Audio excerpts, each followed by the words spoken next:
I spent 3 days playing Drakantos, an upcoming free-to-play MMORPG with a top-down pixel art style, action combat, and a bunch of different hero classes. After exploring the world, running dungeons, grinding PvP, upgrading gear, and pretty much everything the beta had to offer, here's everything you need to know about it and whether this MMO with over 500,000 wishlists on Steam is actually worth your time. Hopping right in, Drakantos is not like other MMOs. Instead of creating your character, you play heroes that separate into tank, DPS, and healer roles. You've got everything from paladins, samurais, brawlers, to archers, bards, mages, and everything in between.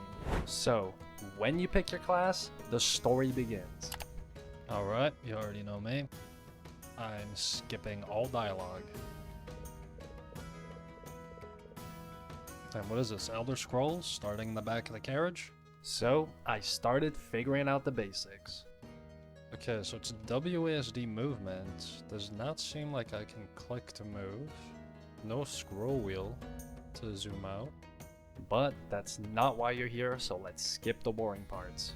Getting to the main town, you instantly see other players. Alright, so we can see there's people. Good old MMO. Damn, there's quite a bit of people here.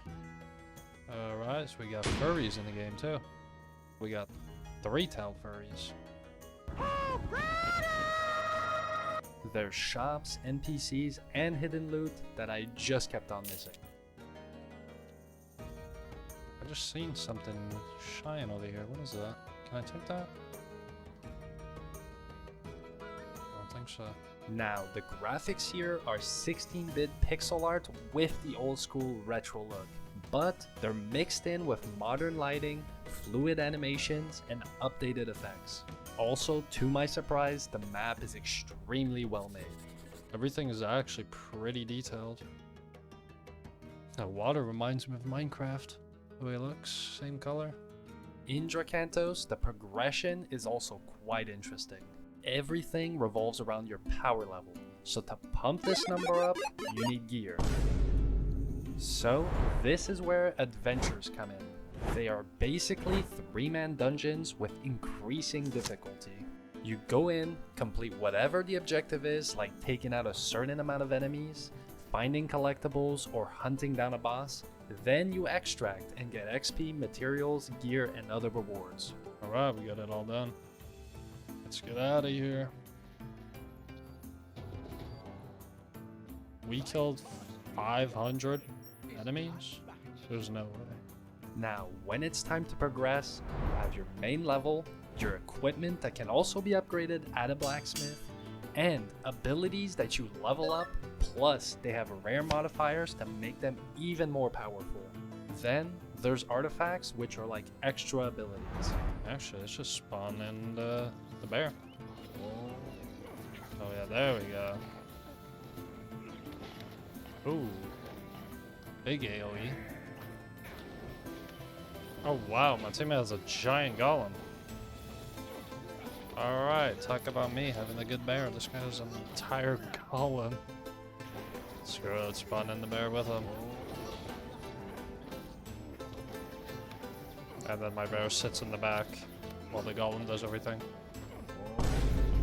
And lastly, you have your trophies, which are like abilities, but give you passives instead. So another part that makes this game different is you can freely swap heroes and they will all have their separate progression, so you do not have to feel stuck with what you picked. Now, if dungeons are not your thing, you can also grind PvP, and this is where I think the game really shines.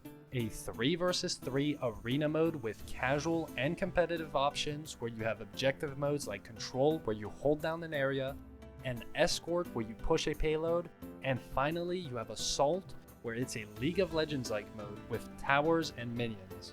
In this, there's a bunch of different arenas so you're not stuck on one map, and just like PvE, you can swap heroes at any time. Now, I did not really expect the PvP to be good in a top-down pixel game, but this surprised me the most because after one match, I was pretty much addicted. The combat felt fluid, everything is easy to understand, there's no overt complicated builds, you can just hop in and play, and the gear is all equalized so you can instantly compete. And every map has its own identity, especially this one. There's no way I just teleported back. Oh, there's no way I keep getting hit by that. But you're not running this time. I've had enough of your healing. You cannot make this up. Bro, my whole team's getting wiped by snowballs. There's no... Yeah, I actually am never going on that side of the arena. Ever again. Dude, they're like targeting me with these snowballs. And this one.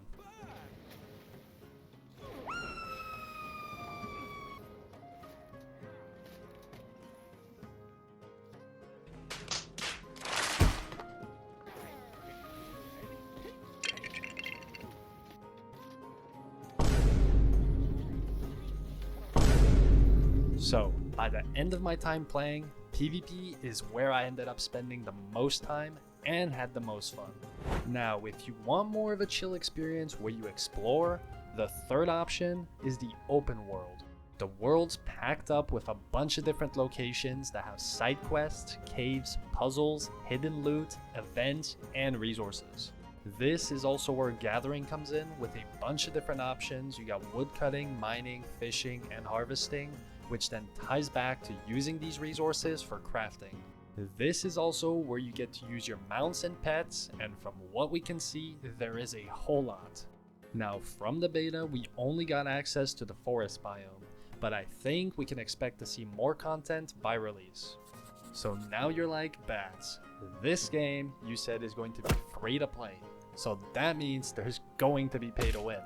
Well, as of now, it is confirmed by the devs the game will remain free to play, and there will be a subscription model that is similar to RuneScape's, and a battle pass which is pretty much like every other game these days.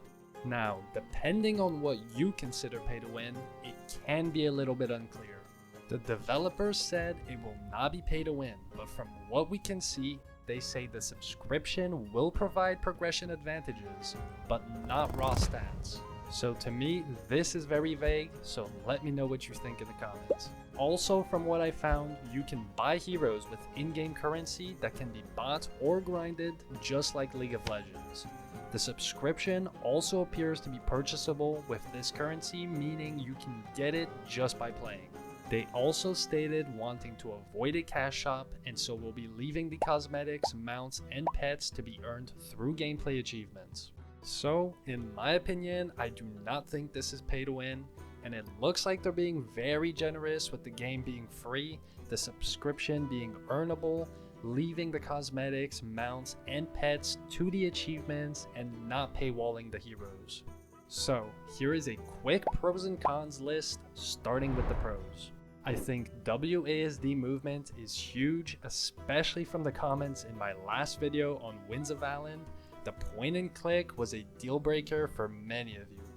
The content variety is also very inclusive for PvE and PvP players, with both options rewarding XP, gear, and materials, so you're not forced to do something that you don't want to just to progress.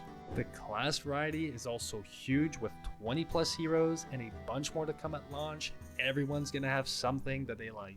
The graphic style perfectly hits the old school look while being modern with the lighting and the effects.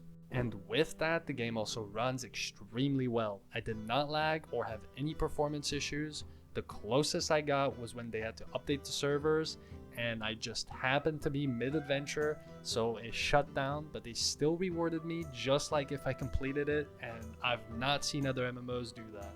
And another thing is the game is extremely simple.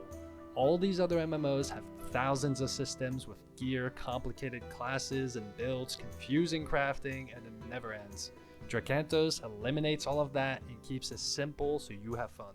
The controller support is also a great move for accessibility, especially if you're just trying to lay back and you don't want to have to be at your desk.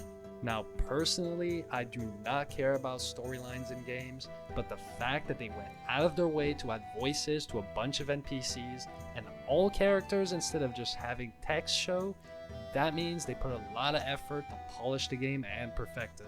And lastly, I think the map is very well made. It's one-to-one, and it also retains all its details when you zoom in and out. Now let's get into some cons. The movement is 8-directional, but the animations are 4-directional. So I'd like to see this get updated to 8-directional animations when moving towards the corners. This might be my biggest dislike, and it's I do not like how you get stuck in place when you attack, especially because it feels bad on melee classes, which is the main reason I swapped to a mage. I'd like to be able to move and attack, and I think it will make the game feel a lot more fluid. Although I think they've done a great job on the map, I think there's a lack of info.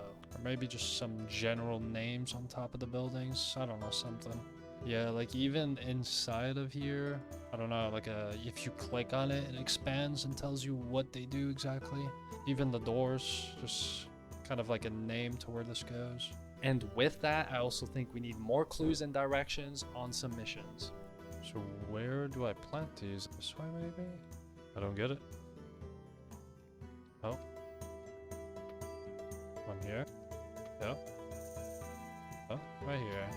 And lastly, fix this mission. I spent an entire hour going through this mission and got stuck at every part. I'm not even kidding, I think it was impossible.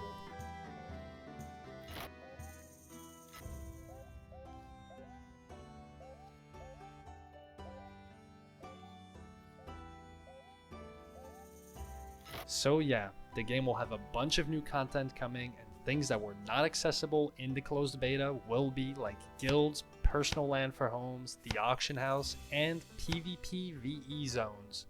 Plus, they do plan on releasing on other platforms in the future. And quickly, something I would like to see added also for the future is large player raids with their own leaderboards. But yeah, this game genuinely surprised me. I was not expecting to have as much fun as I did in a top-down pixel game, but I cannot wait to play again, especially for the PvP. I think this game will definitely have a sizable player base, especially with it already having 500,000 wish lists and being free to play. And in my opinion, it's worth trying out because at the end of the day, it delivers on what it promises. So if any of this interests you, then you're not going to be disappointed. Usually I have a lot more negatives to talk about on games, but this one is near perfect and it's only in beta, which gives me a lot of confidence in its future. The best way I can describe it is wow! And with that being said, I'll see you guys soon. Peace out.